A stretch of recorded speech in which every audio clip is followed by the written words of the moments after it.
On the 16th of December 2021, an end-of-year celebration turned into one of the most harrowing tragedies in recent Tasmanian history. Approximately 40 classmates gathered on the oval of Hillcrest Primary School in Devonport, a town in Tasmania's northwest, anticipating a joyful day. Instead, an unexpected and violent twist of fate shattered the community. On that clear day, the weather was described as dry and hot with no wind, perhaps just the slightest hint of a breeze. Rosemary Gamble, the owner of TasZorb, along with 2 workers, had prepared for the celebration by setting up Zorb balls, a dedicated Zorb ball arena, and an inflatable jumping castle. The equipment was intended to add to the day's excitement, providing safe, enjoyable activities for the children. At around 10 a.m, as students were enjoying the inflatable jumping castle, an intensely powerful mini tornado, also known as a dust devil, swept through the oval. The sudden wind caused the castle to become dislodged from its anchorage points. The violent weather event lifted the jumping castle several metres into the air and hurled it about 75 metres across the oval, sending the children plunging to the ground. Horrified onlookers, including children, rushed to help those injured and to call emergency services. Of the children involved, 5 of the 6 who fell from the structure died from their injuries, while 1 child was struck by the electrical blower. The victims were all only 11 or 12 years old and were identified as Zane Meller, Peter Dott, Jalila Jane Marie Jones, Addison Stewart, Jai Sheehan, and Chase Harrison, with 3 other children sustaining serious injuries.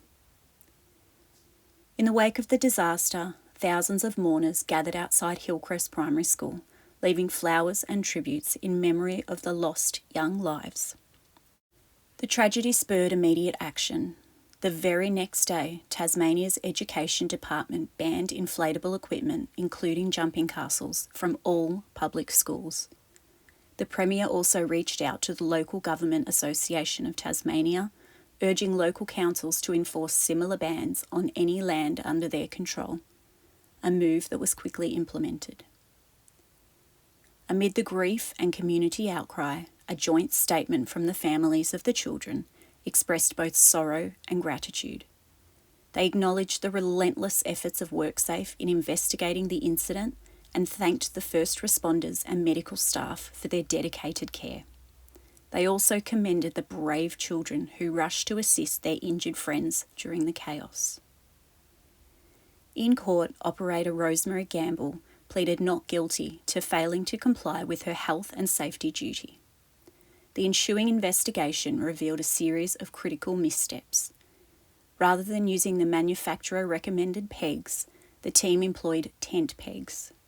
The jumping castle was only anchored at 4 of the 8 required points, and the pegs were not installed at the advised 45-degree angle. These decisions, though perhaps seeming minor at the time, proved to be fatal in the face of an extraordinary weather event.